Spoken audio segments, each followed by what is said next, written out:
Bienvenidos a Historias Contadas. Pueden llamarme Kizuna. Hoy les narraré el último capítulo de la novela La Mujer Objeto, escrito por Guy Descartes. Capítulo 3. El Justiciero. Parte 1. La noche fue interminable, hasta el alba. Silvana esperó una llamada de Vittorio, pero no fue así. Cuando llegó el día, pensó que tal vez había cometido un error irreparable al dejar al vagabundo partir hacia un incierto destino, sin haber tratado de retenerlo. Ese personaje fuera de lo común, que podía ser tan tierno como maravilloso, a pesar de todo era su padre. Y a un padre que se ha buscado por tantos años, hay que soportarlo con sus cualidades y defectos, sobre todo si es hija única. En fin, esas asombrosas últimas 48 horas le habían hecho comprender que el piemontés la quería como antes había adorado Virna. ¿No era extraordinario constatar que el corazón de Vittorio había hecho una especie de transferencia, dando a la hija la pasión que había sentido por la madre? Después de todo, lo único que le faltaba a ese saltimbanqui del amor era un puerto seguro donde poder refugiarse entre dos de esas insensatas catástrofes que su naturaleza exuberante provocaba periódicamente. Por un momento, al lado de Virna, había encontrado ese refugio de paz durante los meses que vivieron juntos. La pobre mujer nunca debía haberlo dejado ir a Italia para tratar de ganar una fortuna con el juego. Fue desde ese momento que empezaron los problemas. Ella, Silvana, con su experiencia, debía haber hecho lo posible para retener a Vittorio a su lado. Si hubiera sido necesario, no habría vacilado en seguir prostituyéndose para proporcionarle todo lo que necesitaba, pero Vittorio era hombre al que se podía retener, ya fuera por idea de su mujer o de su hija. La libertad de los nómadas parecía haber sido concebida para él. Era difícil imaginarlo como un funcionario cualquiera que esperaba prudentemente su jubilación, ya que acababa de volver a desaparecer de la existencia tan bien organizada de su hija, después de haber actuado como una fulgurante estrella de ballet. Valía más para Silvana no mencionar a sus clientes al famoso tío de Italia, como había pensado hacerlo. Más aún, ya que su susodicho tío era en realidad su padre. Esa información inesperada habría sido un escándalo para los buenos burgueses que venían a buscar en casa de Silvana un poco de consuelo. Y ahora que sabía que no podía contar con lo que le quedaba de familia, la clientela era aún más sagrada. Por otro lado, se sentía como en el punto de partida, el jueves anterior, antes de que el llamado sorpresivo de Vittorio interrumpiera su angustiosa soledad. Fue una tonta al dejarlo irse sin pedirle por lo menos una dirección o un número de poste restante donde ubicarlo. La Dolce Vita no era una dirección sino un domicilio itinerante. Y sin embargo, había mucho espacio en esa casa rodante. Debía de ser fácil reparar en ella. Silvana se acordó de un estacionamiento al borde del Sena, donde el tío le había hablado del viaje a Deauville. Tal vez había llevado allí su vehículo la noche anterior. Rápido, la Ferrari. Media hora más tarde, Silvana llegó al hipódromo de Longchamp, detrás del cual había un garage para casas rodantes. Había bastantes, alineadas una al lado de las otras, pero nada de Dolce Vita. Interrogó a uno de los empleados del control, quien respondió: «Oh, sí, la recuerdo, un hermoso vehículo con el nombre pintado en letras azules a cada lado de la carrocería. Solo pasó por aquí una noche, la del jueves pasado, y se fue al día siguiente por la mañana. Después no volví a verlo». ¿Dónde se habría metido Vittorio? Acababa de dejar a su hija en su departamento. «Ahí en París», o en los alrededores otros lugares para estacionar además de este?, preguntó ella. Hay muchos. Si quiere puedo darle la lista. Quédese con ella, pues está destinado a los posibles usuarios. A causa de los embotellamientos de la circulación, demoró todo el día en visitar todos los estacionamientos. En cada uno, Silvana obtenía la misma respuesta. Nunca hemos visto la Dolce Vita. Cuando volvió a su domicilio agotada, encontró cantidad de llamadas de clientes acumuladas en el contestador. Así ocurría en general los domingos por la noche. Era el momento en que esos señores, al volver de sus fines de semana, organizaban sus citas galantes para la semana. Cuando anotó los nombres en su libretita rosa, Silvana pudo constatar que el número de reservaciones le prometía una semana llena. No faltaba más que un nombre en la banda registradora, el de Vittorio, el único que ella habría querido encontrar allí. Se sucedieron otras semanas durante las cuales aquel se había convertido en el gran ausente. No dio señales de vida. Durante esa espera, Silvana, muy desmoralizada, empezó a encontrar odiosos a todos sus clientes. No pensaba más que en su padre. ¿Dónde estaba? ¿Dónde se escondía? Cada noche revivía la escapada a Deauville y cada vez se repetía que, si Vittorio no hubiera sido su padre, habría sido el más maravilloso de los amantes. Era un hombre así el que le hacía falta para olvidar la existencia insípida que llevaba desde hacía tantos años. Por supuesto, no había perdido por completo el tiempo, ya que su casamiento y sus actividades le habían permitido aumentar su cuenta en el banco. Pero, ¿para qué todo ese dinero? Cada vez se sentía más aislada. ¿Acaso sus economías no le serían más útiles a Vittorio? Sin duda, las dilapidaría, sobre todo frente al tapete verde o en partidas empedernidas en oscuros garitos, pero si así era su vida, ¿por qué no dejarlo hacerse el gusto? En contrapartida, traería a su hija tanto sol, tanta fantasía y tantos imprevistos que los días y más aún las noches les parecerían demasiado cortas. Costará lo que costare, tenía que encontrar a Vittorio. No solo tenía necesidad de su presencia, sino que cada noche, antes de apagar la luz, sentía que la mirada de Virna, cuyo retrato la observaba desde lo alto, le reprochaba no hacer todo lo posible por traer a Vittorio a otro hogar que no fuera el de una casa ambulante. Parecía que le decía con ternura mezclada con decisión: tu deber de hija, Silvana, es ayudar a tu padre, aunque él no haya hecho por ti otra cosa que darte la vida. Perdónalo, con todos sus problemas no nos pudo ayudar ni a ti ni a mí. Silvana estaba dispuesta hasta llegar a hacer suyas esas palabras de amor para excusar a Vittorio y no considerar sus fechorías más que como excentricidades. Ya habían pasado 2 meses desde la desaparición de Vittorio, pero el recuerdo del huracán italiano estaba lejos de haberse borrado. Una tarde en que no había conectado el contestador, se sorprendió al oír por teléfono una voz familiar. ¿Es usted Adhemar? Hace mucho que no tengo noticias suyas. ¿Cómo le va? Ah, mi querida niña, si usted supiera, me gustaría verla lo antes posible. La voz del viejo gentil hombre no tenía su calma habitual, estaba como quebrada por la emoción. ¿Qué ocurre, Adhemar?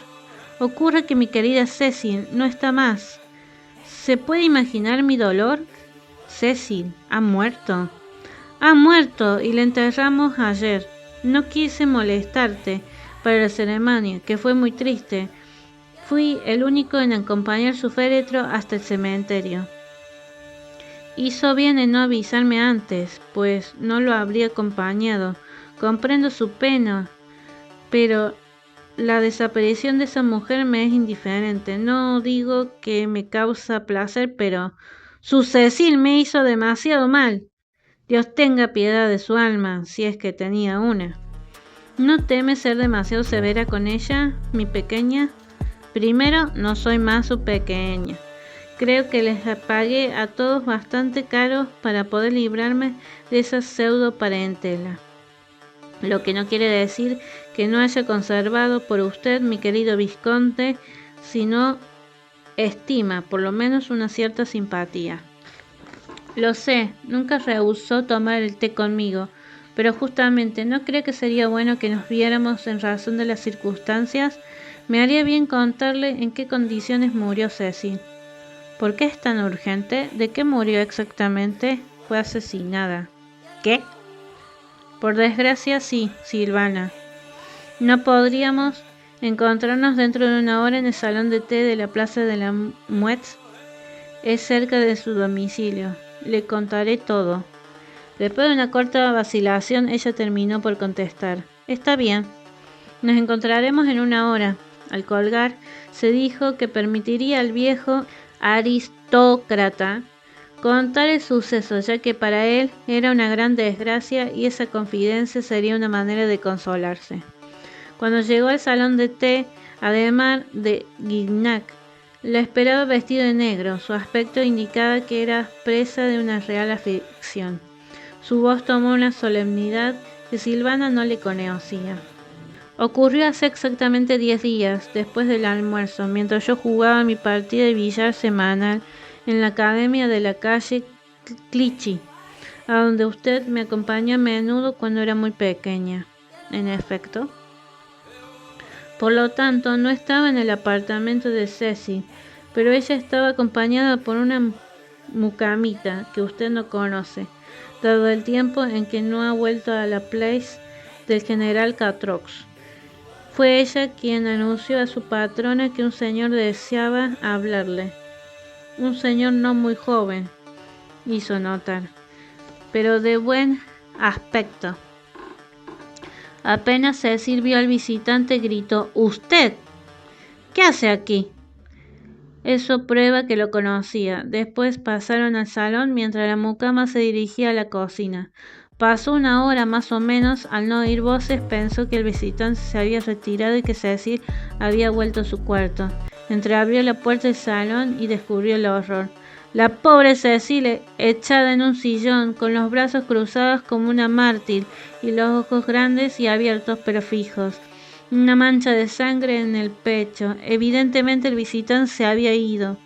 La mucama se puso a gritar en el descanso de la escalera y la portera, al oírla, llamó a la policía.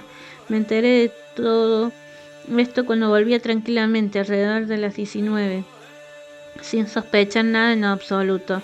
La policía todavía estaba allí, el médico forense y los encargados de buscar huellas ya habían partido y el cuerpo había sido conducido al Instituto Médico Legal, donde me llevaron para que lo reconociera. ¡Qué abominación!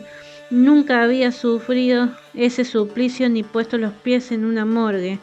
¿Y a usted, Silvana, alguna vez le ocurrió algo parecido? ¿Por qué tendría que ocurrirme? Nadie fue asesinado entre mis amistades. Por otra parte, no tengo verdaderas amistades. Sí, pero podría haber tenido un cliente muerto entre sus brazos. Ya ha pasado. No, para nada. Mi clientela se comporta correctamente. Nada de muertos intempestivos. ¿Se tiene alguna idea sobre la identidad de ese visitante? Debe de ser fácil, ya que el testimonio de la mucama prueba que Madame Bernard lo conocía. No sé, Cecil conocía a mucha gente. Eso es cierto. Y la mucama no ha visto nunca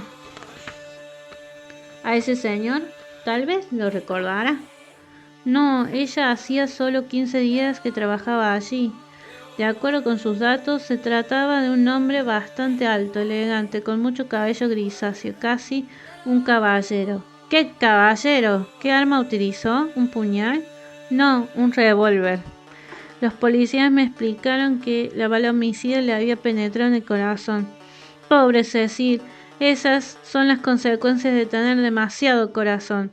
Lo abarca todo. Y como Silvana seguía muda, continuó. Usted sabe bien, mi pequeña, que ella tenía corazón. ¿Acaso no lo demostró, reemplazando con una devoción sin límites a su verdadera madre?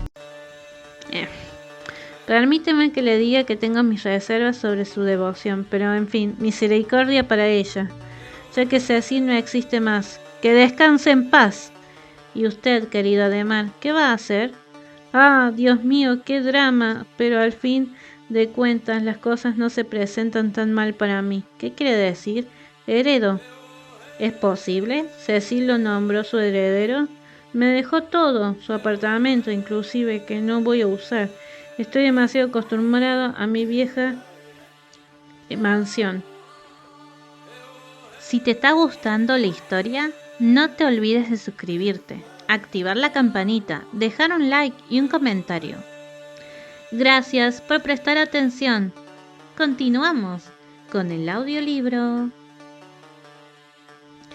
Ella debía de tener también algunas reservas, muchas economías y sobre todo lingotes de oro, de los cuales me había comunicado el escondite para el caso de que le ocurriera algo. ¡Qué premonición!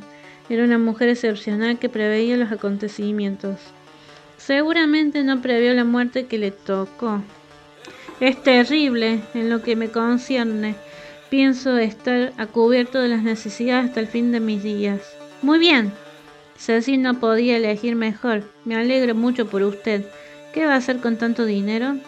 Seguiré jugando al billar y podré efectuar algunos cruceros que me tentaron desde hace mucho. A mi edad los viajes mejoran la vejez. Cecil no me dejó nunca la posibilidad de saciar esa necesidad de evasión porque temía los mareos. ¿La policía no le causó problemas después del crimen? ¿Qué problemas? No tengo nada que ver con el asesinato. Estoy convencida de ello, pero reconozca que esta desaparición lo libre de una persona pesada. Es cierto que mi querido Cecil se mostraba a veces posesiva, pero no tenía derecho. Después de todo, era ella la que pagaba la comida. Usted por lo menos no escupe en la mano que lo alimenta, querida Ademar. No esperaba menos de un caballero como usted. Ahora tengo que dejarlo. Siga telefoneándome de vez en cuando.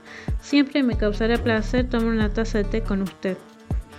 Actuando como el gran señor que quería parecer, le besó la mano y en el momento de alejarse le confió. Hay otro pequeño detalle que recuerdo en cuanto al crimen.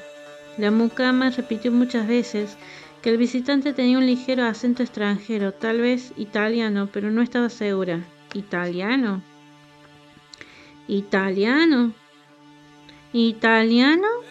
Repitió Silvana estremecida. ¿Estás seguro de lo que dijo esa chica? Absolutamente seguro. Además quedó registrado en su declaración a la policía. ¿Pero por qué le sorprende? Por nada. Hasta pronto, Ademar. De vuelta a su apartamento, Silvana desconectó el teléfono. No quería que nadie la molestara, ni siquiera por el contestador. Tenía la necesidad de reflexionar. ¿Un italiano? No era posible. No podía tratarse de Vittorio. Y sin embargo podía ser el hombre apuesto, con mucho cabello y sienes plateadas que había descrito a la sirvienta. Entonces ocurrió algo extraordinario en el espíritu de Silvana. Sin proponérselo, casi contra su voluntad, tuvo una visión. Bruscamente su imaginación reconstituyó en el trágico diálogo que debía de haberse producido en el salón entre Cecil Bernard y Vittorio al encontrarse frente a frente. Hacía mucho que no lo veía. Había comenzado la alcahueta. ¿A qué se debe el honor de su visita? Tranquilícese, no vengo a pedirle que me encuentre una amiguita ni una esposa, a pesar de que es su especialidad. No entiendo de qué quiere hablar. De las dos mujeres que hubo en mi vida, Virna y Silvana, usted hizo casarse a la primera con un policía a quien conocía y a la segunda con un imbécil relleno de chocolate. Y me reprocha esas dos buenas acciones.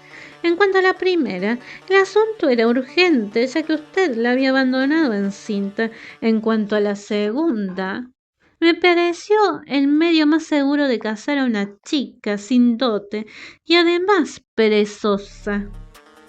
Usted sabe bien que yo no abandoné a Virna. Se me impidió verla, que no es lo mismo, y en cuanto a Silvana, tampoco podía ocuparme de ella. Sé que usted reemplazó a su madre. Birna me lo había pedido en una carta que he conservado y puedo mostrarle como se la mostré a Silvana la víspera de su casamiento. ¿Era la dote que usted le dejaba? No, la de su madre. No insulte la memoria de mi mujer si no quiere hacerme enojar. En suma, ¿está muy satisfecha de lo que hizo? No estoy descontenta. ¿Y la educación de Silvana cree que fue un éxito? Habría sido peor si le hubiera confiado a un asilo de huérfanos, sí, pero la asistencia no lo hubiera convertido en una putana. Habría sido una sirvienta o camarera de cualquier restaurante de mala muerte. Yo preferiría eso. Hay camareras, como usted las llama desdeñosamente, que son honestas, mientras que una prostituta no puede serlo. Su oficio la obliga a mentir constantemente y yo odio la mentira. Fue usted quien metió en el espíritu de Silvana la necesidad de perpetua disimulación, haciéndole creer que era el único medio de volverse rica. Y usted la habría iniciado en el juego. ¿Cree que es la mejor manera de arrancarla de la miseria? Si empieza a insultarme y a tomar en broma la profesión que ejerzo honorablemente, las cosas van a terminar mal para usted. ¿Es juego? ¿El juego es una profesión honorable a sus ojos? Después de todo está bien, no existen oficios tontos, solo existen personas tontas, y los jugadores raramente lo son. Pero me gustaría saber, ¿por qué se interesa tanto por Silvana? Porque la hija de Birna es también mi hija. Con razón. ¿Sabe que siempre pensé que podría ser así? La querida Birna no se habría dejado embarazar por ese policía bruto. Ahora, ¿puedo saber lo que quiere o lo que vino a buscar acá? Liquidarla. Estimo que ha sido una mujer nefasta para los míos. ¿Los suyos? ¿Cuántos eran antes de que yo le presentara a Birna? Después de que hice el amor con usted, ¿recuerda? Al mirarla hoy me pregunto cómo fui capaz de hacerlo. En cambio, yo seré justa. ¿Sabe, mi querido Vittorio, que tiene aún muy buen aspecto? No me diga. Sinceramente, usted puede gustar a muchas mujeres. ¿Me está haciendo una escena de seducción en serio? ¿No sentirá celos tardíos cuando se anuncia a una mujer que se le vaya a suprimir? Eso prueba que no se la quiere compartir con otro y que se la quiere guardar para uno mismo, aunque sea muerta. Siéntese en ese sillón y no se mueva. Había sacado a Vesubio de su bolsillo. Cecil, conservando la calma de la que rara vez se desprendía, comprendió que era mejor obedecer las órdenes, pero una vez sentada dijo con tono muy firme: «Lo escucho, hable». No será largo. Vittorio no tiene tiempo que perder. El tribunal de los Lombardo, que yo represento, la ha condenado a muerte por su doble crimen: haber separado a Birna de su verdadero marido y haber obligado a Silvana a casarse con quien no amaba, únicamente para sacarle dinero. Ahora procederé a la ejecución. Colocó un silenciador en el caño de Vesubio y después disparó una sola bala, pero, contrariamente a la afirmación del vizconde, el italiano no apuntó al corazón, ya que sabía mejor que nadie que Cecil Bernard no lo tenía.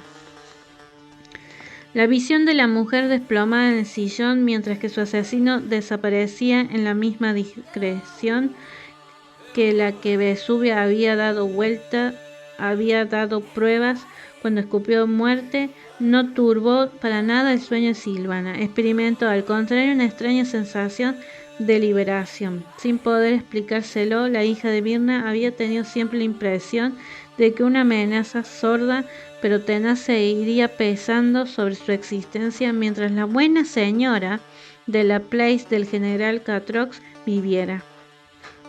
Al despertarse a la mañana siguiente, tuvo el cuidado de volver a conectar el teléfono y el contestador. Apenas unos segundos después de restablecer el contacto con el mundo exterior, vio encenderse la luz intermitente del aparato. Era un llamado. Descolgando el receptor, reconoció la voz de un cliente. ¿Eres tú? ¿Pero dónde te habías metido? Desde ayer por la noche la línea estuvo siempre ocupada. ¿Quién era ese cliente con el que hablabas tanto? Silvana colgó sin responder. Su interlocutor no insistió. ¿Qué le habría explicado? Que había desconectado el teléfono porque estaba triste, pero no lo estaba. La muerte de Cecil no le había arrancado ni una sola lágrima, y como su padre, ella odiaba mentir, aunque fuera parte de su trabajo. En el fondo, la mentira era un poco su Vesubio. Ella mataba moralmente a su adversario, el cliente, haciéndole creer que el mayor tiempo posible que lo adoraba. Cuando ya no le interesaba, pasaba a otro. Al terminar la mañana, cuando volvía de hacer varias compras, descubrió en el contestador un mensaje desconcertante dejado por la voz que desde hacía semanas deseaba volver a oír. Mi Silvana. En el caso de que todavía no te hayas enterado, te comunico que he empezado a vengar el honor de los Lombardo. Todo lo que te hicieron sufrir lo pagarán. Debo cumplir con mi deber de padre. Si así no lo hiciera, tendrías el derecho de despreciarme. Ya nunca más Cecil Bernard podrá pedirte ni dinero ni explotarte. Su desaparición no significará una pérdida para nadie. ¿Quién podría extrañarla? Ni siquiera su viejo amante. Deseo que sigas bien, bambina. Silvana estaba aterrorizada. Después de haber esperado tanto tiempo noticias de Vittorio, acababa de tenerlas. ¿Pero qué noticias? Se había decidido suprimir a todos los que habían perjudicado a su hija. ¿Hasta dónde llegaría esa insensata sensación, esa insensata hecatombe? ¿Incluiría también a los clientes de Silvana? Felizmente no tenía la libretita en que estaban anotados todos los apellidos, direcciones y teléfonos de esos señores. Y hasta aquí llegamos con la primera parte del capítulo 3. El señor Vittorio tomando revancha. Próximo capítulo, jueves 16 de octubre. Nos vemos en Kizuna, Historias Contadas.